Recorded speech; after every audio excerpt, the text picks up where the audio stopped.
Chama cha watu wenye ualbino Tanzania wilaya ya Kisarawe pamoja na Kituo cha Sheria na Haki za Binadamu Legal and Human Rights Center na taasisi mbalimbali za watu wenye ulemavu, mashirika yasiyo ya kiserikali na wadau mbalimbali tutaadhimisha siku ya kimataifa ya uelewa kuhusu albino. Kilele cha maadhimisho hayo kitafanyika tarehe 13 Juni 2026 wilayani Kisarawe na sehemu mbalimbali nchini. Kauli mbiu ya mwaka huu ni dumisha amani na utulivu kupitia ustawi wa watu wenye ualbino.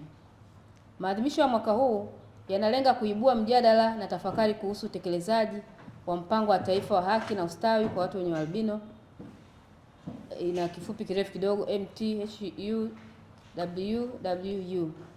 pamoja na kuhakikisha upatikanaji wake kwa wadau mbalimbali. Kauli mbiu hii inatambua kuwa amani na utulivu ni msingi wa maendeleo, pia ni usalama na ustawi wa jamii, hususan kipindi hiki ambacho taifa linaenda kutekeleza dira ya taifa ya maendeleo 2050 inayolenga kujenga Tanzania yenye uchumi imara, jamii jumuishi na maendeleo shindani duniani.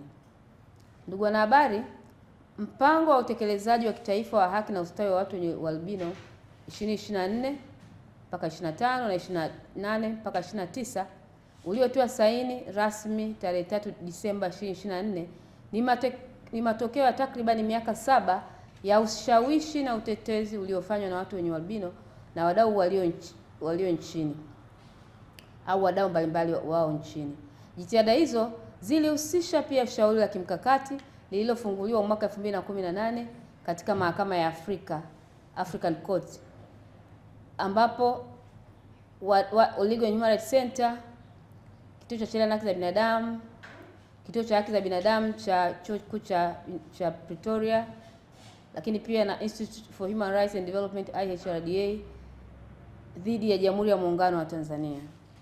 Katika shauri hilo, mahakama ilibaini kuwa Tanzania ilikuwa imekiuka haki za binadamu za watu wenye albino, hususan katika maeneo ya ulinzi dhidi ya ubaguzi, mauaji ya kishirikina, mateso na ukatili, pamoja na upatikanaji wa huduma stahiki za afya na elimu. Mahakama iliagiza serikali ya Tanzania kuchukua hatua za haraka na madhubuti kurekebisha ukiukwaji huo wa haki za binadamu.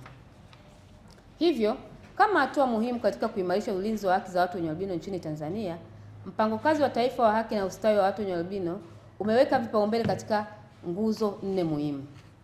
Tazitaja. Ya kwanza ni ulinzi na usalama, kuimarisha utekelezaji wa sheria hii ili kuzuia mashambulizi na kuhakikisha haki kwa waathiriwa.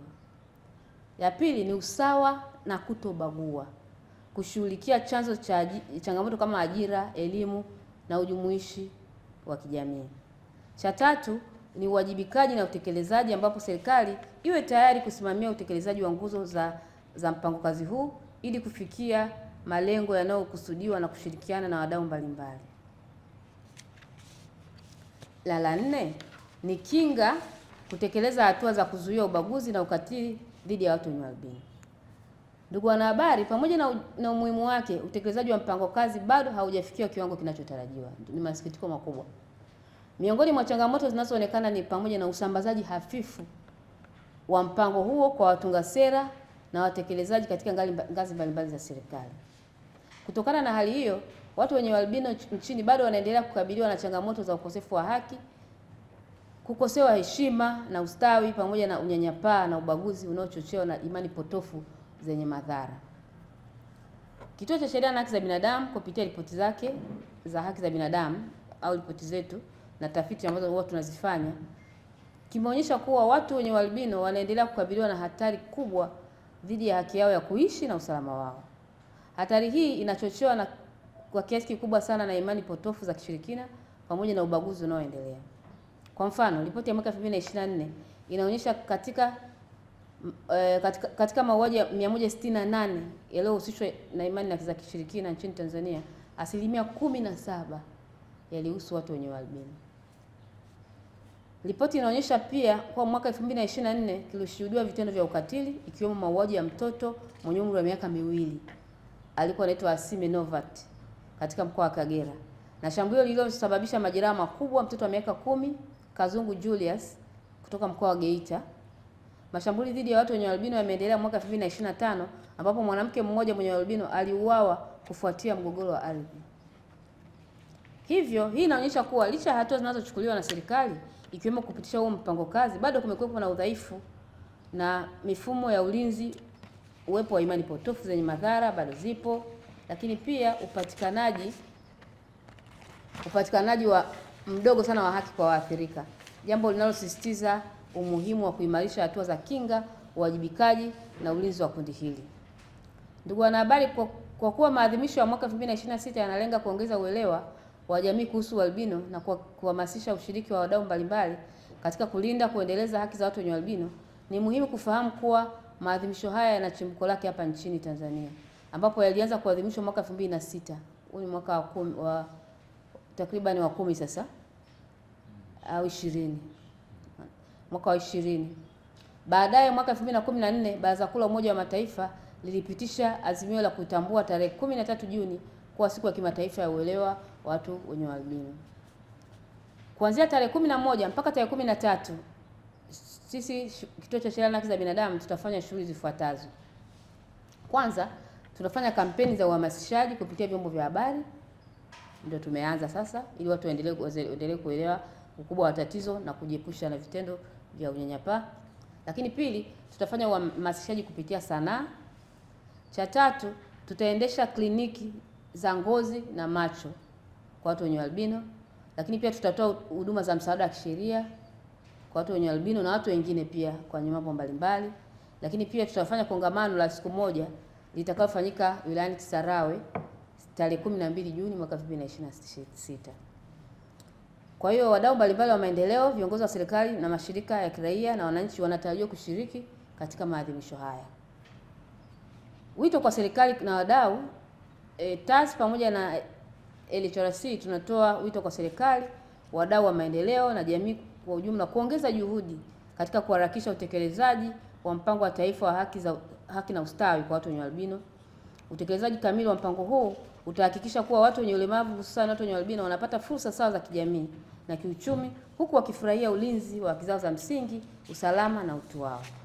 Tunatarajia maadhimisho haya yatachochea hatua madhubuti kutoka kwa halmashauri mbalimbali na mamlaka nyingine za serikali kuweka mifumo endelevu ya utekelezaji, ufuatiliaji, tathmini na usambazaji wa mpango kazi huu kwa wadau wake. Vile vile tunaamini kuwa serikali itaongeza juhudi za kuwajengea uwezo viongozi na watendaji kazi wake kuhusu mpango huu, kuimarisha uwajibikaji pamoja na kuhakikisha mahitaji ya watu wenye albino yanazingatiwa katika mipango na bajeti za maendeleo kuanzia ngazi ya halmashauri hadi taifa. Lakini pia utekelezaji wa mapendekezo au maagizo ya Mahakama ya Afrika ya Haki za Binadamu na Watu, tunatarajia serikali itaendelea kutekeleza hayo mapendekezo ambayo yalitolewa na mahakama au maagizo yaliyotolewa na mahakama. Kwa hiyo hatua hizi zitawezesha watu wenye albino kunufaika kikamilifu na mikakati iliyowekwa, kuishi maisha yenye heshima, usawa na ustawi, na hivyo kuchangia kikamilifu katika maendeleo ya taifa. Umuhimu wa kutekeleza yale maazimio au amri zilizotolewa na Mahakama ya Afrika kuhusiana na ulinzi wa watu wenye ualbino. Sasa kuna masuala kadhaa ambayo mahakama iliyaweka kwa ajili ya kutekelezwa. Ukiachia mpango kazi ambao ulisainiwa mwaka 2024-25 ambao bado ndio tunazungumzia kwamba haujaanza kutekelezwa rasmi na pia kusambazwa, lakini pia kuna masuala kadhaa ambayo mahakama iliyazungumza. Mojawapo ni kuhakikisha kwamba serikali inaweka mfuko wa fidia kwa watu wenye ualbino, hususan wale ambao walipata madhara ya kuvamiwa, ya kuumizwa na kadhalika. Lakini kuna masuala mengine kama kufanyia kazi sheria. Kuna sheria ambayo inazungumzia masuala ya uchawi, witchcraft na nini, ambao kimsingi pia inazungumzia zaidi matumizi ya viungo vya binadamu na nini. Kuna masuala ya matumizi ya viungo vya binadamu ambapo kimsingi imani hizi za kishirikina zimepelekea watu watumie viungo vya binadamu kwa ajili ya masuala yao ya kuingia hata kwenye nyadhifa mbalimbali za kiuongozi siasa, lakini pia na kujipatia utajiri na kadhalika. Kwa hiyo pia serikali ilisisitizwa ifanyie kazi sheria hiyo. Lakini kitu kingine kikubwa ambacho ni muhimu sana, hizi mahakama hususan mahakama ya Afrika imeweka namna yake ya kuhakikisha kwamba nchi ambayo inapewa maagizo na mahakama kuhakikisha kwamba inatekeleza. Kwa hiyo imetoa pia nafasi ya kuwa serikali inapeleka taarifa kila baada ya miezi 6 kuhakikisha kwamba kuna hatua zimefanyiwa kazi. Na hiyo mechanism pia inaitwa implementation yearly reporting na implementation hearing. Yani serikali itaitishwa kwa ajili ya kusikilizwa imefikia hatua gani. Kwa hiyo hivi vitu vyote ni vitu ambavyo ni muhimu kuvizingatia wakati tunazungumzia utekelezwaji wa amri za mahakama katika kuhakikisha kwamba watu wenye ualbino wanapata ulinzi wa kutosha kisheria. Kwa hiyo ndio vitu ambavyo nikasema ni muhimu kuviongezea katika swala la kuhakikisha kwamba ile hukumu ya mahakama ya Afrika kuhusiana na ulinzi wa watu wenye ualbino inatekelezwa kikamilifu. Asante.